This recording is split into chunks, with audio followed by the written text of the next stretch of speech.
స్త్రీలలో అనేక రకాల యూరోలాజికల్ ప్రాబ్లమ్స్ తలెత్తుతుంటాయి. మూత్రం అదుపులో లేకపోవడం, లేతే అర్జ్ ఉండడం, కంట్రోల్ చేసుకోలేకపోవడం, లేతే యూరినరీ ఇన్ఫెక్షన్స్, లేతే కిడ్నీ స్టోన్స్ ఇలా రకరకాల సమస్యలున్నప్పుడు డాక్టర్ దగ్గరకి వెళ్ళడానికి కొన్నిసార్లు ఇబ్బంది పడి సమస్య తీవ్రతను కూడా పెంచుకుంటూ ఉంటారు. అందుకని యూరాలజిస్టు, యూరోగైనకాలజిస్ట్ సలహాలు వీళ్ళకి బాగా హెల్ప్ అవుతుంటాయి. మరి అసలు స్త్రీలలో ఎలాంటి యూరోలాజికల్ ప్రాబ్లమ్స్, మూత్ర వ్యవస్థకు సంబంధించిన సమస్యలు తలెత్తుతూ ఉంటాయి, నిర్ధారించే పరీక్షలు, ట్రీట్మెంట్స్లో, సర్జరీలో వచ్చిన ఆధునికతలేంటి? ఈ వివరాలు అందించడానికి Secunderabad Apollo hospitals urologist and urogynaecologist doctor K Samyuktha garu మనతో ఉన్నారు. ఆమెను అడిగి మరిన్ని విషయాలు తెలుసుకుందాం. హలో అండి, వెల్కమ్ టు ది షో. నమస్తే అండి. స్త్రీలలో మూత్ర వ్యవస్థకు సంబంధించిన సమస్యలు ఏవి ఎక్కువగా చూస్తూ ఉంటారు? సో నార్మల్లీ లేడీస్లో మోస్ట్ కామన్గా వచ్చేవి 4 ప్రాబ్లమ్స్ అండి. ఒకటేమో యూరినరీ ట్రాక్ట్ ఇన్ఫెక్షన్, అంటే మూత్రంలో ఇన్ఫెక్షన్ రావడం. ఇంకోటి స్టోన్స్, కిడ్నీలో కానీ యూరేటర్ అంటే మూత్రనాళంలో కానీ మూత్ర సంచిలో కానీ స్టోన్స్ రావడం. Stones in the urinary tract కామన్గా చూస్తాం. ఇది కాకుండా ఓవర్ యాక్టివ్ బ్లాడర్ అంటాం, అంటే వయసు పైబడిన ఆడవాళ్ళలో యూరిన్ ఆపుకోలేకపోవడం, రాత్రిపూట ఊరికనే యూరిన్ కోసం లేవాల్సిన అవసరం పడ్డం. ఇంకోటి ఇన్కాంటినెన్స్, అంటే తెలియకుండా యూరిన్ లీక్ అయిపోవడం, బట్టలు యూరిన్తో తడిసిపోవడం లాంటివి కామన్గా చూస్తూ ఉంటాం. ఏజ్ వైజ్గా అమ్మాయిల్లో కానీ స్త్రీలలో కానీ సమస్యలు ఉండే అవకాశం ఉందంటారా? జనరలీ యంగర్ ఏజ్ గ్రూప్లో మోస్ట్ కామన్గా వచ్చేది యూరినరీ ఇన్ఫెక్షన్స్ కానీ స్టోన్స్ కానీ. కొంచెం 45-50 ఇయర్స్ పైబడిన వాళ్ళలో ఈ ఓవర్ యాక్టివ్ బ్లాడర్, ఇన్కాంటినెన్స్ అనేవి కామన్గా చూస్తూ ఉంటాం.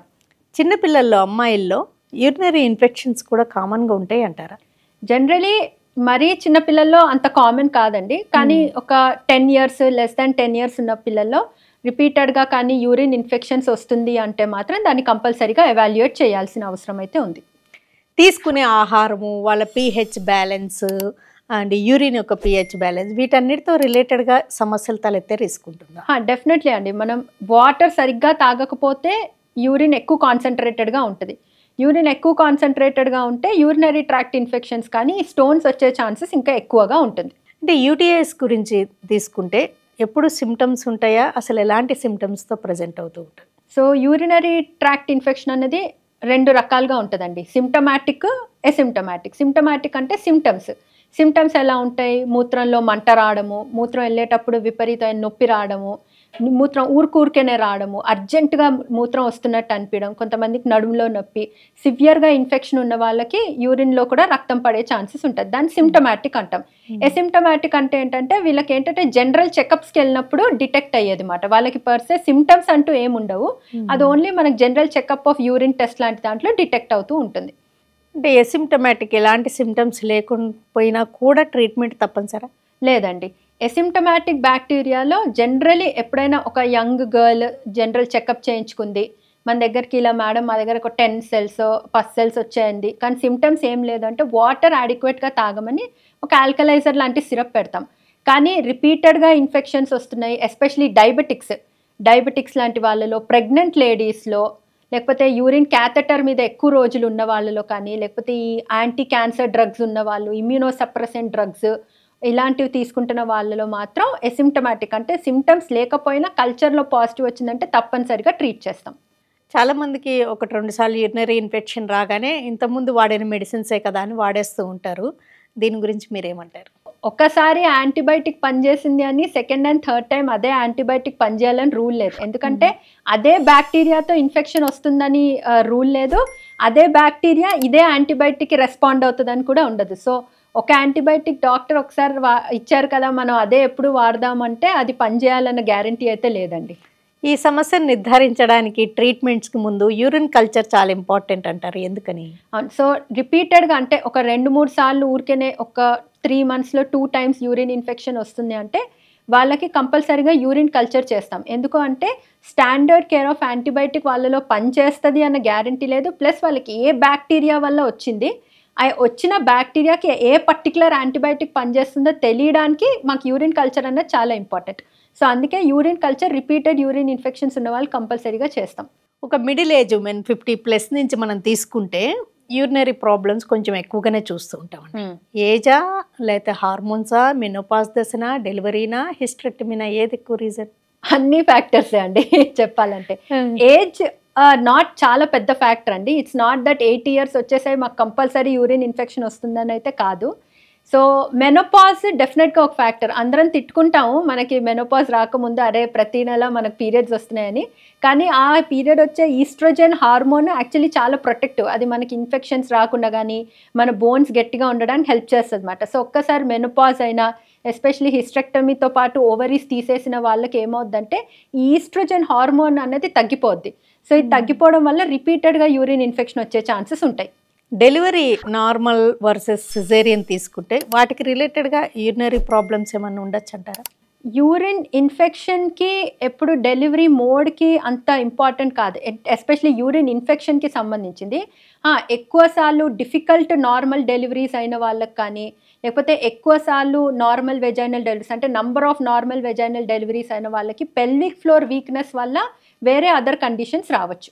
హిస్టెక్టమీ అయినప్పుడు యూట్రస్ తీసేయడం వల్ల యూరినరీ బ్లాడర్ కిందికి జారడం, ఇన్కాంటినెన్స్ ఉండడం ఇలా ఉండొచ్చు అని అనుకుంటారు. దాంట్లో నిజముందా?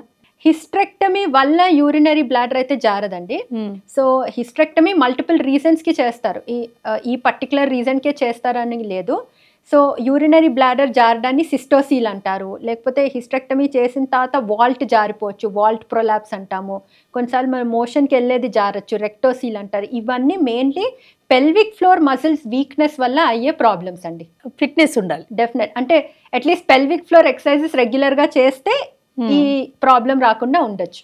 అంటే ఎవరికి వాళ్ళు ఇంటర్నెట్లో చూసైనా కూడా చేసుకోవచ్చు. కీగిల్స్ ఎక్సర్సైజ్ అన్నవి మీకు యూట్యూబ్లో కొడితే కూడా వస్తుందండి. సో కీగిల్స్ ఎక్సర్సైజ్ అనేది జనరలీ యంగ్ గర్ల్స్లో, ఈ డెలివరీ అయిన లేడీస్లో, ఎస్పెషలీ 50+ వాళ్ళు ప్రాక్టీస్ చేయమని చెప్తాం. సో దట్ ఈ ఓవర్ యాక్టివ్ బ్లాడర్స్ కానీ, ఇన్కాంటినెన్స్, ఈ ప్రొలాప్స్ ప్రాబ్లమ్స్ నుంచి వాళ్ళు బయటపడచ్చు. ఇంకోటి ఒక ఉమెన్ చాలామంది ఇబ్బంది పడేది ఏంటంటే జర్నీస్ చేయడానికి, ఫంక్షన్స్కి వెళ్ళడానికి, ఎక్కువసేపు ఎక్కడికైనా బయటకు వెళ్ళడానికి, షాపింగ్ చేయడానికి కూడా ఒక్కోసారి వాళ్ళకి యూరినరీ అదుపులో లేకపోవడానికి చాలా ఒక రీజన్ అది. అలాంటి వాటికి ఇన్హిబిషన్స్ కూడా వచ్చేస్తూ ఉంటాయి. అంటే ఎందుకు అదుపులో ఉండదు అంటారు? ఇది 2 రకాలుగా ఉంటుందండి. ఒకటి ఏంటంటే అర్జెన్సీ అంటారు. అంటే ఏంటంటే వాళ్ళు యూరిన్ ఎక్కువసేపు ఆపుకోలేరు. వాళ్ళకి యూరిన్ సెన్సేషన్ వచ్చిందంటే అర్జెంటుగా బాత్రూమ్కి పరిగెట్టాలి. లేదు ఆపుకోవాలి అనుకుంటే మాత్రం యూరిన్ లీక్ అయిపోద్ది. దాన్ని అర్జ్ ఇన్కాంటినెన్స్ అంటారు. ఇంకో రకం ఏంటి అంటే తుమ్మితే, దగ్గితే, లేకపోతే బరువులు ఎక్కువగా మోసినా, ఎక్కువసేపు కూర్చొని లేసినా వాళ్ళకి యూరిన్ లీక్ అవుతూ ఉంటుంది. దాన్ని స్ట్రెస్ యూరినరీ ఇన్కాంటినెన్స్ ఉంటుంది.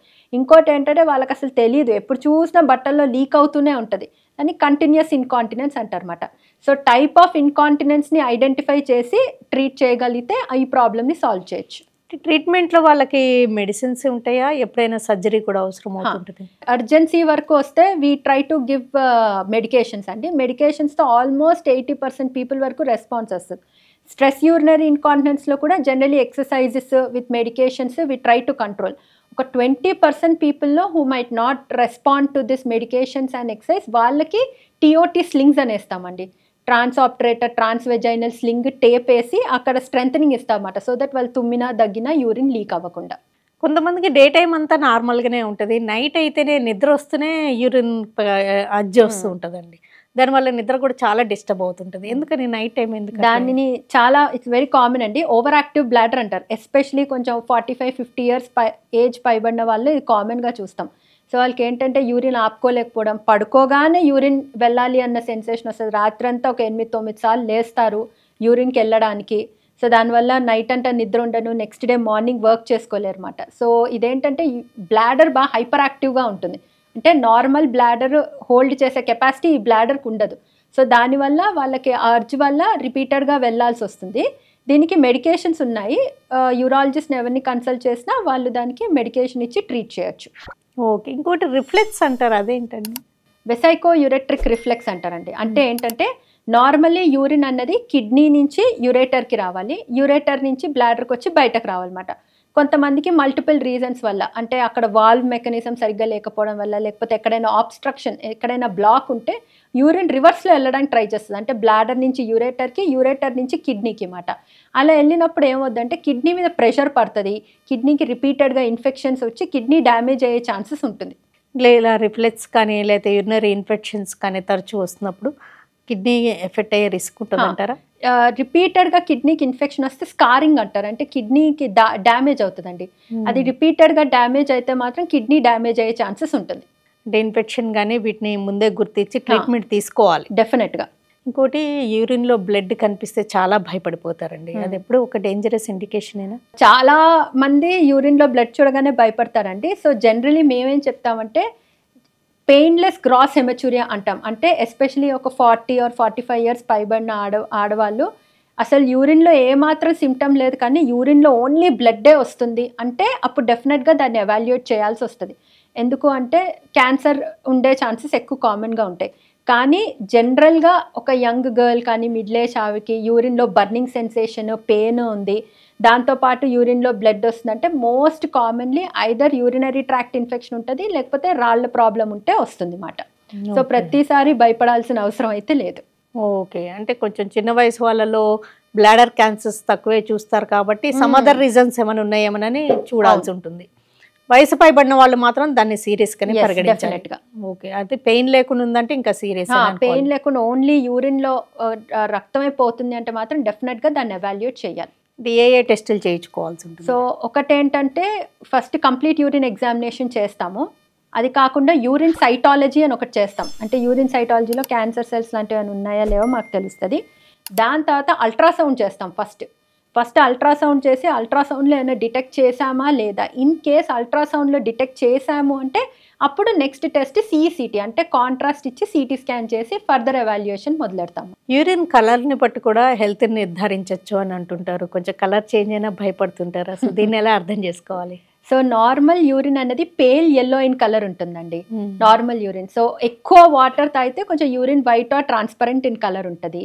అస్సలు వాటర్ తాగకపోతే అంటే బాగా వాటర్ తక్కువ తీసుకునే వాళ్ళు, డీహైడ్రేటెడ్గా ఉండే వాళ్ళకి యూరిన్ కాన్సన్ట్రేటెడ్గా ఉండి కొంతమందికి ఆరెంజ్ కలర్ కానీ డార్క్ yellow కలర్లో రావచ్చు. కొంతమందికి ఇన్ఫెక్షన్స్ ఉన్న వాళ్ళకి జనరలీ బ్రౌన్ కలర్లో, డార్క్ బ్రౌన్ కలర్లో రావచ్చు.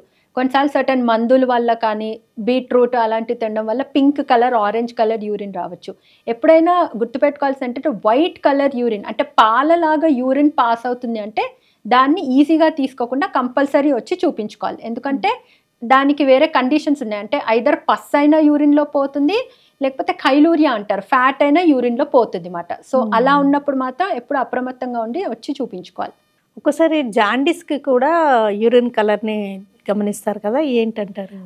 జాండిస్ ఉన్నప్పుడు కూడా యూరిన్ కలర్ మారుతుందండి. ఐదర్ అదొక గ్రీనిష్ yellow కలర్లో, గ్రీన్ కలర్లో, అదొక yellowish టించ్ మారిపోద్దండి. అది ఉన్నప్పుడు డెఫినెట్గా యూరిన్లో బైల్ పిగ్మెంట్స్ ఉన్నాయా లేవా అవన్నీ ఎవాల్యుయేషన్ చేస్తాం. యూరోడైనమిక్స్ అనే స్టడీ కూడా చేస్తుంటారు, దేనికది? అందరికీ యూరోడైనమిక్ స్టడీ చేయమండి. It's not a very common test that we do. కామన్గా చేసేది మన యూరిన్ ఎగ్జామినేషన్. యూరోడైనమిక్ స్టడీ అనేది ఎప్పుడు చేస్తామంటే మనకి ఎగ్జాక్ట్ కాజ్ ఎక్కడుంది అంటే ఇప్పుడు ఎవరికైనా ఇన్కాంటినెన్స్ ప్రాబ్లం ఉందనుకోండి, అంటే యూరిన్ లీకేజ్ ప్రాబ్లం ఉంది, ఎగ్జాక్ట్ రీజన్ ఎక్కడుంది అంటే నరాల బలహీనత వల్ల ప్రాబ్లం ఉందా, లేకపోతే మజిల్లో వీక్నెస్ ఉందా, ఎక్కడ ఎగ్జాక్ట్ రూట్ కాజ్ ఉంది అన్న తెలియడానికి generally urodynamic studies, pressure, graph టెస్ట్లు అవన్నీ చేయడానికి యూరోడైనమిక్ స్టడీస్ చేస్తాం. బెడ్ వెట్టింగ్ని కూడా ఒక సమస్యగా పరిగణించి ట్రీట్మెంట్ ఇస్తూ ఉంటారా? పిల్లల్లో జనరలీ 6 years ఏజ్ వరకు వెయిట్ చేస్తామండి. వెయిట్ జనరలీ 6 years లోపల ఈ రాత్రిపూట బెడ్ వెట్టింగ్ అనేది కంట్రోల్ అవుతుంది. కొంతమంది పిల్లలకి 6 yearsకి అవ్వదు, కొంతమందికి 6 to 8 years వెయిట్ అండ్ వాచ్లో ఉంటుంది అన్నమాట. 8 years తర్వాత కూడా బెడ్ వెట్టింగ్ కంట్రోల్ అవ్వట్లేదు అంటే ఫస్ట్ బిహేవియరల్ థెరపీ అంటే కొన్ని చిన్న నైట్ టైం చేంజెస్ చేయమని చెప్తాం పేరెంట్స్కి. దాంతోపాటు మెడికేషన్ పెడతాం, మోస్ట్ ఆఫ్ దెమ్కి కంట్రోల్ అయిపోద్ది. సర్జరీ లాంటివి ఎప్పుడు అవసరం అవుతుంటాయి యూరోలాజికల్ ప్రాబ్లమ్స్లో? యూరాలజీలో సర్జరీ మోస్ట్ కామన్గా ఒకటి చేసేది రాళ్ల కోసం చేస్తామండి. అది కిడ్నీలో అవ్వచ్చు, యూరేటర్లో అవ్వచ్చు, బ్లాడర్లో అవ్వచ్చు. నెక్స్ట్ దీని తర్వాత చేసేది ఏంటంటే కిడ్నీ పని చేయకపోతే, కిడ్నీ ఇన్ఫెక్షన్ వల్ల పని చేయకపోయినా, రాళ్ల వల్ల పని చేయకపోయినా, లేకపోతే కిడ్నీ నుంచి వచ్చే మూత్రనాళ మూసుకుపోవడం వల్ల పని చేయకపోయినా నెఫ్రెక్టమీ అంటాం. సో నెఫ్రెక్టమీ దీని తర్వాత మేము చేసే సర్జరీ. దాని తర్వాత పైలోప్లాస్టీ అంటాం. పైలోప్లాస్టీ అంటే ఆ మూత్రనాళం సన్నగా అయిపోతే దాన్ని రిపేర్ చేయడం. తర్వాత కిడ్నీలో కంతి వస్తే ఆ కంతి తీసే సర్జరీ అంటే పార్షియల్ నెఫ్రెక్టమీస్. తర్వాత బ్లాడర్కి సంబంధించి ఏమైనా బ్లాడర్లో కంతి వస్తే అది తీయడము. తర్వాత ప్రాస్టేట్ సర్జరీస్ ఇలాంటివి కామన్గా చేస్తాం యూరాలజీలో. యూరోగైనకాలజిస్ట్ అంటే యూరాలజిస్ట్, ఫీమేల్ యూరాలజిస్ట్, యూరోగైనకాలజీ కూడా చూస్తుంటారు కదా, ఎందుకని అంటే కనెక్టెడ్గా ఉంటాయా సమస్య? డెఫినెట్లీ అండి. సో ఫీమేల్స్లో urinary tract, reproductive tract, anal tract అన్నీ పక్కపక్కనే ఉంటాయండి. సో ఏ ఒక్క ట్రాక్లో ప్రాబ్లం వచ్చినా interrelated cross contaminations are very common. So definitely urology and gynaecology even though completely interlinked కాకపోయినా definitely they are interlinked with each other.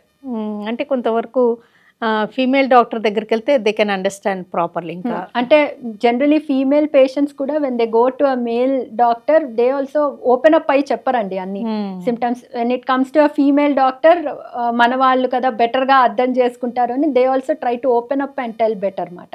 ఇంకోటి stenosis అనే సమస్య, అదేంటి? యూరెథ్రల్ స్టినోసిస్ అంటారు. ఎస్పెషలీ ఊరికైనా యూరిన్ ఇన్ఫెక్షన్ వస్తున్న వాళ్ళు, ప్రీవియస్గా ఆ యురెత్రా మీద ఏమైనా ప్రొసీజర్స్ చేసిన వాళ్ళు, అక్కడ ఏమైనా పెల్విక్ ప్రొసీజర్స్ చేసిన వాళ్ళకి ఆ మూత్రనాళం సన్నగా అయిపోద్దండి. సో ఎంత సన్నగా అయింది అన్న దాన్ని బట్టి డిఫరెంట్ ట్రీట్మెంట్ ప్రొసీజర్స్ ఉంటాయి. ఏ రకమైన సర్జరీ అయినా కొంచెం హాస్పిటల్ ట్రీట్మెంట్ ఇన్పేషెంట్గా అయినా ఇది పెడుతుంటారు కదా యూరిన్ పాస్ చేయడానికి 1 or 2 days క్యాథెటర్. అది దానివల్ల సమస్యలు తలెత్తవంటవరా ఇప్పుడు? So 1 or 2 days of catheter వల్ల పెద్ద ప్రాబ్లం ఏముండదండి. కానీ లాంగ్ టర్మ్ క్యాథెటర్స్ మీద చాలా మంది ఉంటారు బికాస్ ఆఫ్ మల్టిపుల్ రీజన్స్. వాళ్ళకి రికరెంట్గా ఇన్ఫెక్షన్స్ రావడం లాంటివి రావచ్చు. ఓకే, అది హాస్పిటల్లోనే కేర్ తీసుకుంటారు. ఇన్ఫెక్షన్స్ తప్పితే ఇలాంటి స్టినోసిస్ ఇట్లాంటి సమస్యలు అయితే ఏముండవా? జనరలీ స్టీనోసిస్ లాంటివి క్యాథెటర్ వల్ల అయితే రావండి. They don't come. స్టీనోసిస్ అన్నవి ఏంటంటే అక్కడ ప్రొసీజర్స్ చేస్తారు, మల్టిపుల్ పెల్విక్ ప్రొసీజర్స్ కానీ ప్రీవియస్ యూరెథ్రల్ డైలటేషన్స్ వల్ల కానీ ఇన్ఫెక్షన్స్ వల్ల ఈ స్టీనోసిస్ అన్నవి రావచ్చు. యూరాలజికల్ సర్జరీస్లో వచ్చిన లేటెస్ట్ డెవలప్మెంట్ అంటే ఏవని చెప్తారు? ఇప్పుడు లేటెస్ట్గా అని చెప్పాలి అంటే రాళ్లలో RIRS లేజర్ వచ్చేసిందండి. ఒకప్పుడు కిడ్నీ స్టోన్ సర్జరీ చేయాలంటే పెద్ద రాయైనా చిన్న రాయైనా నడుము నుంచి కన్నం పెట్టే సర్జరీ చేయాల్సింది అవసరం ఉండేది. ఇప్పుడు ఒక గత 5-10 ఏళ్ళ నుంచి అసలు అవసరం పడట్లేదు. ఎక్కడ కిడ్నీలో ఏ మూలలో కూడా రాయున్నా, ఎంత సైజ్ రాయున్నా RIRS అంటే ఏంటంటే మీ మూత్రనాళం నుంచే కెమెరా పంపించి ఏ మూలలో ఉన్న ఆ రాయిని పౌడర్ చేసి సక్షన్ చేసి తీసేయచ్చు. అది స్టోన్కి సంబంధించిన లేటెస్ట్ టెక్నాలజీ. నెక్స్ట్ చెప్పాలంటే మిగతావి ఒక లాప్రోస్కోపీలో చేసే ప్రొసీజర్స్ ప్రతిదీ ఇప్పుడు రోబోటిక్స్లో కూడా చేయొచ్చు. అదే రోబోటిక్ నెఫ్రెక్టమీ చేయొచ్చు, రోబోటిక్ పైలోప్లాస్టీ చేయొచ్చు, రోబోటిక్ ప్రాస్టేటెక్టమీ చేయొచ్చు, రోబోటిక్ ఏదైనా రోబోటిక్లో ఇప్పుడు చేయొచ్చు. ఒక్కోసారి స్టెంట్స్ వేస్తుంటారు, అవి ఎందుకంటారు? డీజే స్టెంట్ అంటారండి, డబుల్ జే స్టెంట్. సో ఎప్పుడైనా కిడ్నీకి ఇన్ఫెక్షన్ వచ్చినా పైలోనెఫ్రైటిస్ అంటాం, అలాంటి ప్రొసీజర్స్ ఉన్నా, లేకపోతే కిడ్నీలో స్టోన్ సర్జరీ చేసిన, యూరేటర్లో స్టోన్ సర్జరీ చేసిన, ట్రాన్స్ప్లాంట్ చేసిన, పైలోప్లాస్టీ అంటే రిపేర్లు ఏమైనా చేసిన, రీకన్స్ట్రక్షన్స్ చేసిన ఈ డీజే స్టెంట్ అన్నది వేస్తాం అన్నమాట. సో స్టెంట్ అన్నది ఒక ప్యాసేజ్ లాగా, ఒక బ్రిడ్జ్ బ్యారియర్ లాగా, దాని మీద హీలింగ్ బెటర్గా అవుతుంది అన్నమాట. ఓకే, అంటే అవి పాస్ అవ్వడానికి స్టోన్స్ స్టెంట్ నుంచి పాస్ అవ్వండి, మనం స్టోన్ ని క్లియర్ చేసేస్తాం ఆల్రెడీ. సో ఈ స్టెంట్ వల్ల ఏంటంటే ఇన్ఫెక్షన్స్ రాకుండా యూరిన్ క్లియర్ గా ఈజీగా పాస్ అయిపోయి, ఆర్ మనం రీకన్స్ట్రక్షన్ లాంటివి చేసినప్పుడు అక్కడ మళ్ళీ స్ట్రక్చర్ మళ్ళీ మూత్రనాళం మూసుకోకుండా అదొక ఎగ్జాక్ట్ బ్రిడ్జ్ ఆర్ పాస్వే లాగా ఉంటుంది అన్నమాట. అయితే ఈ సర్జరీలో మాత్రం ఇప్పుడు లాప్రోస్కోపీ పద్ధతిలో చేసే వాటన్నిటికీ రోబోటిక్ చేయగలుగుతున్నారు యూరోలాజికల్ మూత్ర వ్యవస్థకి సంబంధించి. అంటే వాటి వల్ల ఎలాంటి అడ్వాంటేజెస్ ఉంటున్నాయి అంటారు? అంటే ఆనెస్ట్లీ స్పీకింగ్ ఇది మోర్ సర్జన్కి అడ్వాంటేజ్. రోబోటిక్ సర్జరీ ఎలా అంటే సర్జన్కి far more easier to do, laparoscopy కంటే ఇంకా ఈజీగా చేయొచ్చు, తక్కువ టైం తీసుకుంటుంది, కాస్మెటికలీ బెటర్, ఫాస్టర్ రికవరీ ఉంటారు. ఉమెన్లో యూరిన్ లీకేజ్ అట్లా ఉన్నప్పుడు మెష్ అట్లాంటివి వాడుతుంటారంటుంటారు, ఏ సందర్భాల్లో? దీన్ని TOT టేప్స్ అంటండి, ట్రాన్స్ ఆప్టరేటర్ ఆర్ ట్రాన్స్ వెజైనల్ టేప్ అంటారు. అంటే జనరలీ ఎప్పుడు వాడతామంటే స్ట్రెస్ యూరినరీ ఇన్కాంటినెన్స్లో వాడతాం. అంటే నేను చెప్పినట్టు తుమ్మినా దగ్గినా యూరిన్ లీక్ అవ్వడం ఈ ప్రాబ్లం ఉన్న వాళ్ళకి ఏంటంటే జనరలీ ఫస్ట్ ఎక్సర్సైజెస్ ఇంకా మెడికేషన్తో ట్రై చేస్తాం, కానీ వీళ్ళకి రెస్పాన్స్ ఉండదు అన్నమాట, వాళ్ళకైనా లీక్ అయిపోతూ ఉంటుంది. అలాంటి వాళ్ళకి ఈ మెష్ చేస్తాం. సో ఇది సింపుల్ ప్రొసీజరే, ఒక హాఫ్ అన్ అవర్ టు 15 minutesలో అయిపోద్ది. ట్రాన్స్ వెజైనల్ అంటే వెజైనా నుంచే టేప్ వేసి ఈ టేప్ ద్వారా దేని వల్ల వీక్నెస్ వల్ల వాళ్ళకి లీక్ అవుతుందో దాన్ని ఇలా లిఫ్ట్ చేస్తాం అన్నమాట. సో దీంతో అడ్వాంటేజ్ ఏంటంటే వాళ్ళకి తుమ్మినప్పుడు దగ్గినప్పుడు ఇంకా యూరిన్ లీకేజ్ ఉండదు. స్త్రీలు ఏజ్ పెరిగే కొద్దీ యూరినరీ ప్రాబ్లమ్స్కి దూరంగా ఉండాలంటే ఎలాంటి జాగ్రత్తలు తీసుకుంటే బెటరు, ఎలాంటి లైఫ్ స్టైల్ చేంజెస్ చేసుకోవాల్సి ఉంటుంది? సో ఒకటి, వాటర్ బాగా తాగాలండి. డైలీ వాటర్ ఇంటేక్ ఒక 2.5 to 3 లీటర్స్ ఉంటే ఎటువంటి ఆల్మోస్ట్ ఇంకెవరికి యూరినరీ ట్రాక్ట్ ఇన్ఫెక్షన్ వచ్చే ఛాన్సెస్ అయితే లేవు. స్టోన్ ప్రాబ్లం కూడా రాదు. నెక్స్ట్ ఏంటంటే యూరిన్ ఎక్కువసేపు ఆపుకోవడం అలాంటివి అవాయిడ్ చేయాలి. అది కాకుండా ఈ pelvic floor exercises or Kegels exercises లాంటివి చేస్తూ ఉంటే ఓవర్ యాక్టివ్ బ్లాడర్స్ కానీ, ఇన్కాంటినెన్స్ కానీ, ప్రొలాప్స్ లాంటివి అవాయిడ్ చేయొచ్చు. ఈ మెష్ కానీ లేకపోతే ఏదైనా ట్రీట్మెంట్స్ అయిన వాళ్ళు తరచూ కంటిన్యూస్గా చెకప్స్లో ఉంటూ ఉండాలి. రెగ్యులర్లీ ఒకసారి మెష్ చేసిన తర్వాత ఒక 1 or 2 monthsకి రెగ్యులర్ చెకప్లో రమ్మంటాం అండి. అంటే 1 or 2 months వరకు. దాని తర్వాత వాళ్ళకి ఓన్లీ సిమ్టమ్స్ అలా వస్తేనే we ask them to come for checkup. Pain ఉన్నా, సిమ్టమ్స్ ఇంకేమైనా ఉంటేనే వాళ్ళని చెకప్కి రమ్మని చెప్తాం. ఈ రోబోటిక్ సర్జరీస్ ఇవన్నీ అపోలో హాస్పిటల్లో అందుబాటులో ఉన్నాయంట? ఉన్నాయండి. We have all the facilities with us.